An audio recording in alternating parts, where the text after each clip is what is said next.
Hi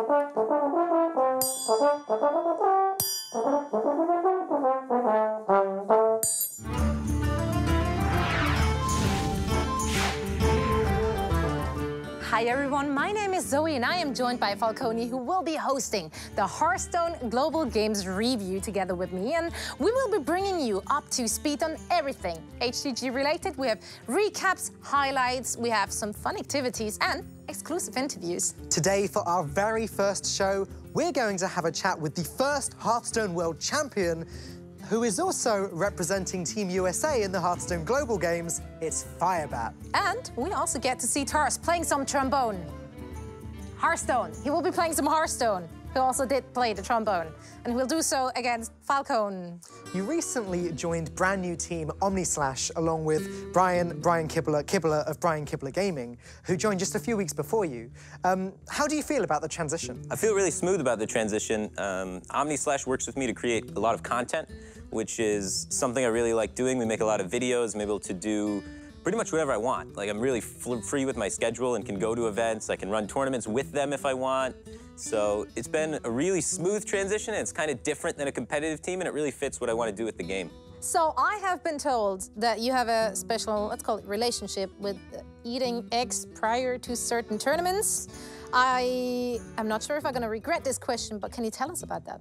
Right. So in 2015 was when I had my biggest win streak ever, and I was able to win 2 tournaments back-to-back and then get 2 second places right after that. So I had this huge win streak. And at all of those events, there was a caster called Nimsh, and at every morning we ate breakfast together, and I always had the eggs, and I always got sick immediately after, but then I always did well in the tournament. So it started becoming like a tradition. For some reason, every single time I got sick after I ate eggs, I won that tournament. Would you advise new players to eat foods that make them sick to get better at Hearthstone? I guess so. It worked for me. It's good advice. Thank you so much. Well, in the meantime, you're also representing Team USA in the Hearthstone Global Games, along with Amnesiac, Dog, and Hot Meowth. How does it feel to be not only representing yourself, but your country? I'm really proud to represent my country. You know, there's a lot of people that kind of say the EU better than NA argument. And in the United States, we kind of take that personally. Sure, there's like a lot of other countries in North America, but we feel targeted by that, and we want to prove Europe wrong. And we feel like we're doing a pretty good job so far. And we're going to try and continue doing that. So would you say there's a lot of added pressure there, or is it a little bit more chilled out because you've got a team behind you? There's definitely more pressure when you're working with a group because you don't want to let anybody down. You carry, you know, their weight on your shoulders.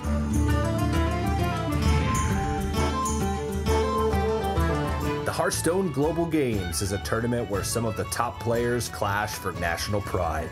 South Korea, the Netherlands, USA, that'll do it! Italy, Belgium, Czech Republic, Second note goes face.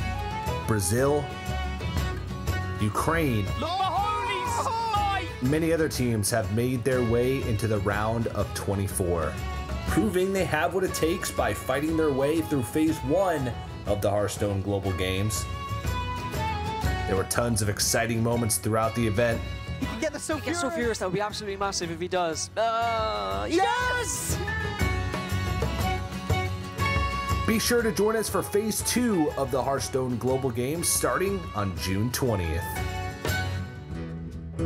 We've seen a lot of new players with the HCG, and also we've seen a lot of interesting deck building throughout the tournament. Have there been any favorites so far, which you've seen in the HCG?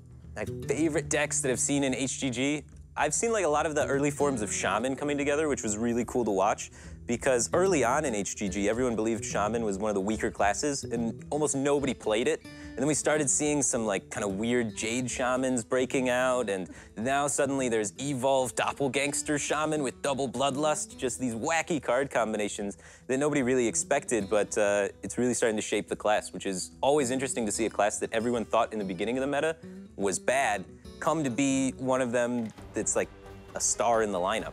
Now, if you're looking at your own team and your own decks, any you're particularly happy with? I'm really happy with how we utilize Freeze Mage in our lineup.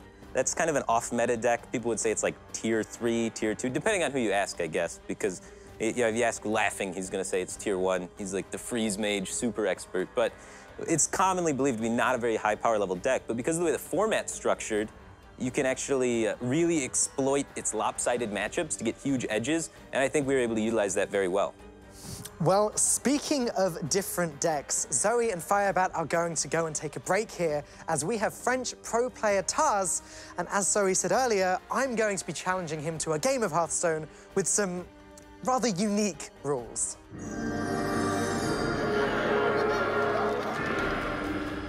I hear, Taz, that Yogg-Saron is one of your favorite cards. It is my favorite card. I love this card. I played it a lot. I was the first one to play it in a tournament.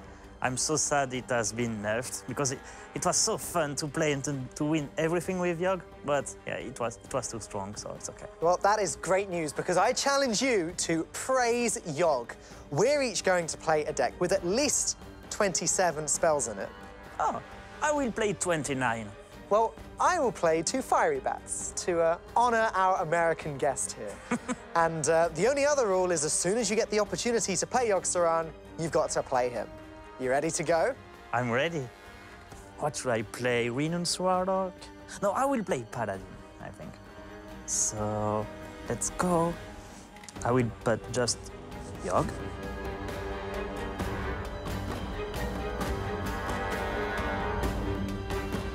Perfect. I'm ready. All right, let's go. I will challenge you in wild. Let's go. Do you keep Yogg at the mulligan? No, it's up to you. I will fight with honor. I will stop. See. No. Throw back expensive cards so you can throw the quest away if you want. I'll be fine with that.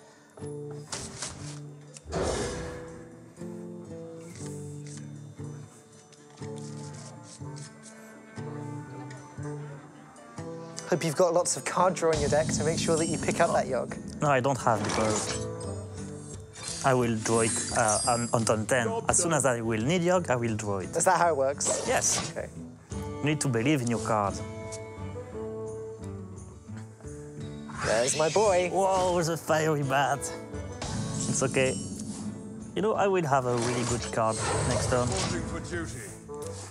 Huh, that 1/1's pretty annoying, actually. Oh, yeah. What do you think I have? Hounds? Dogs? No. No! Poor shot. Doesn't deal with your weapon, though. Surprise. Oh, snake trap. You can buff my minions if you like. That works for me. But that doesn't work with my quest. I know it doesn't, but you can still do it. It's totally cool. For justice.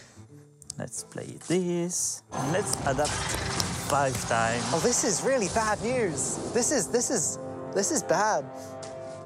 All right. Let's go. Is this your ritual before you play it? Do you do this every time? Yes.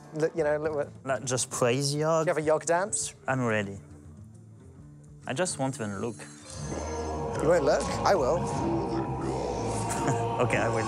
Oh, not bad. Nice. What? Crackle face? Own face. Own face. Okay, all right, sure.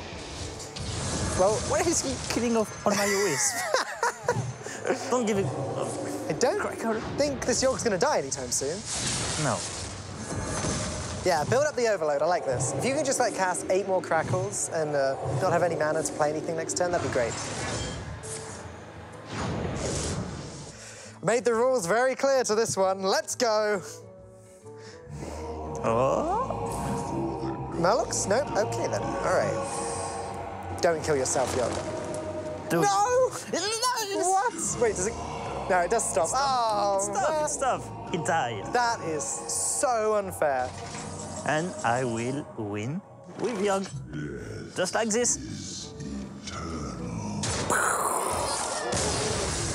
I am not okay with this. Your Yogg-Saron did like all of the things, Yes. killed all of your own minions. Because I am the Hit me. Yogg-Saron master. My Yogg. He listens to me. First spell my Yogg cast did nothing. Summoned no Murloc. Second one, killed himself. It's okay, you know. Winning is not all that matter. A friend of mine says that. Nice. Nice. Well played. Good luck next time. Well, that matchup was pretty wild. Yeah, sorry, had to go there. Either way, Falcone, any comments, any remarks, any excuses you want to make? I guess today the old gods were looking down on Tars, not me, unfortunately. I'll get him next time.